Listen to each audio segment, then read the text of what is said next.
د غسل مخکې اودس کول، یو څوک د غسل مخکې اودس وکړي بیا غسل وکړي، نو اوس د لمانځه دپاره دغه اودس کافي ده او که بل اودس وکړي. یو څوک بیا راولاړ سي د غسل مخکې اودس ونه کړي، خالي غسل وکړي، نو آیا په دا خالي غسل سره دی بیا لمونځ کولی شي، د قرآن شریف تلاوت ویلی شي که نشي ویلی؟ نو اوس به راسو جواب ته. که چیرې یو څوک د غسل مخکې اودس وکړي او بیا غسل وکړي، بیا دی لمونځ کوي یا د قرآن شریف تلاوت کوي، بل اوداسه ته ضرورت نشته.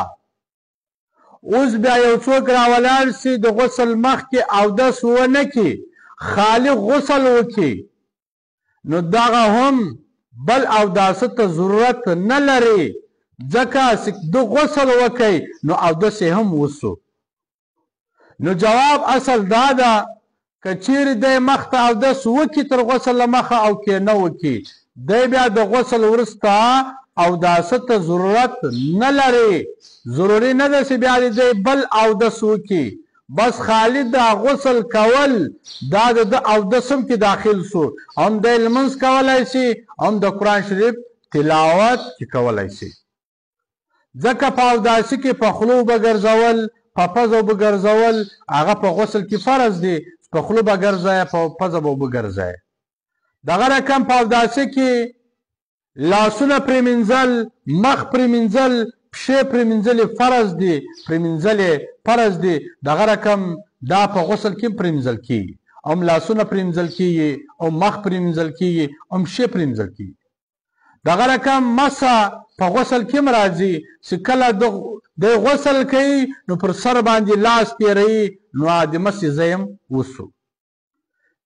یعنې مطلب دا ده چې یو څوک د غسل مخکې اودس وکړي که نه وکړي، چې خالي غسل وکړي، نو په غسل کې اودس هم داخل سو، په خولو به ګرځول، په پزه به ګرځول، په مخ پرېمینځل، پښې پرېمینځل، لاسونه پرېمینځل، دا ټول کې داخل سو.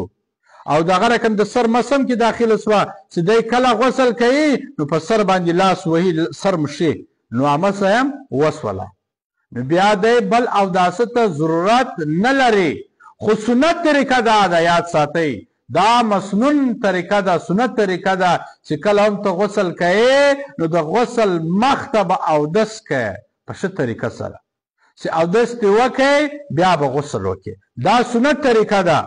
که چیرې د اودس ونه کوي د غسل مخ ته، خالي د غسل وکړي، نو بس بیا ته هم لمونځ کولی شي، هم د قرآن شریف تلاوت ویلی شي، بیا دغه ته ضرورت نشته بل اوداسه ته. دغه رقم دا حدیث په ترمذي شریف کې شته. حضرت عایشه رضی الله تعالی عنها فرمایي و رسول الله صلی الله علیه وسلم دا غسل وروسته اودس نه ده کړی. هیڅ کله هم رسول الله صلی الله علیه وسلم د غسل وروسته بیا اودس نه ده کړی. دغه رقم در مختار صفحه نمبر 158 جل نمبر 1، بحر رائق صفحه نمبر 50 جل نمبر 1، معارف السنن صفحه نمبر 358 جل نمبر 1. نو په دې ټولو کتابو کې داسې راغلي دي چې کله د اودس وکړي، اول د غسل مخته د اودس وکړي، ښه طریقه دا ده، بهتره طریقه دا ده، سنت طریقه دا ده. د غسل مخته د اودس وکړي، غسل دی وکړي، بیا بل اوداسه ته ضرورت نشته، بس ته لمونځ هم کولی شي، قرآن شریف تلاوت هم کولی شي. اوس که چیرې تا د غسل مخته اودس ونه کوي، خالي غسل دی وکړي، بیا هم اوداسه ته ضرورت نشته، هم لمونځ کولی شي او هم د قرآن شریف تلاوت ویلی شي.